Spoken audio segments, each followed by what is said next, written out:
بسم اللہ الرحمن الرحیم۔ شروع کرتا ہوں اللہ کے نام سے جو بڑا مہربان نہایت رحم کرنے والا ہے۔ حضرت موسیٰ علیہ السلام نے ایک دفعہ اللہ تعالیٰ سے پوچھا، میرے ساتھ جنت میں کون ہوگا؟ ارشاد ہوا، فلاں قصاب تمہارے ساتھ ہوگا۔ حضرت موسیٰ علیہ السلام کچھ حیران ہوئے اور اس قصاب کی تلاش میں چل پڑے۔ وہاں دیکھا تو ایک قصاب اپنی دکان میں گوشت بیچنے میں مصروف تھا۔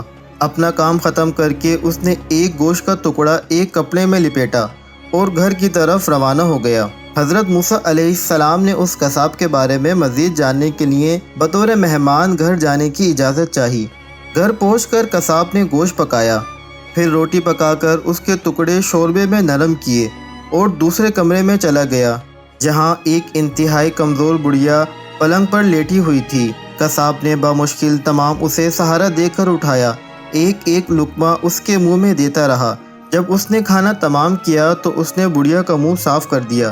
کھانا کھا کر بڑھیا نے قصاب کے کان میں کچھ کہا جسے سن کر قصاب مسکرا دیا اور بڑھیا کو واپس لٹا کر باہر آ گیا۔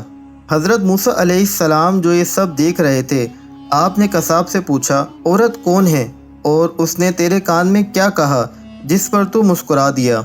قصاب بولا، اے اجنبی، یہ عورت میری ماں ہے۔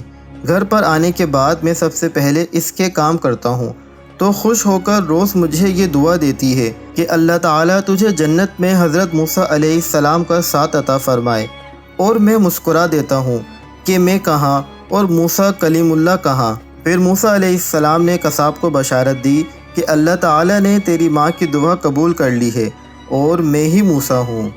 اللہ پاک سے دعا ہے اللہ پاک ہم سب کو اپنے والدین کی خدمت کرنے کی توفیق عطا فرمائے اور ہمارے والدین کو عمر دراز بالخیر عطا فرمائے اور ان کا سایہ تا حیات ہم پر رکھے، آمین ثم آمین۔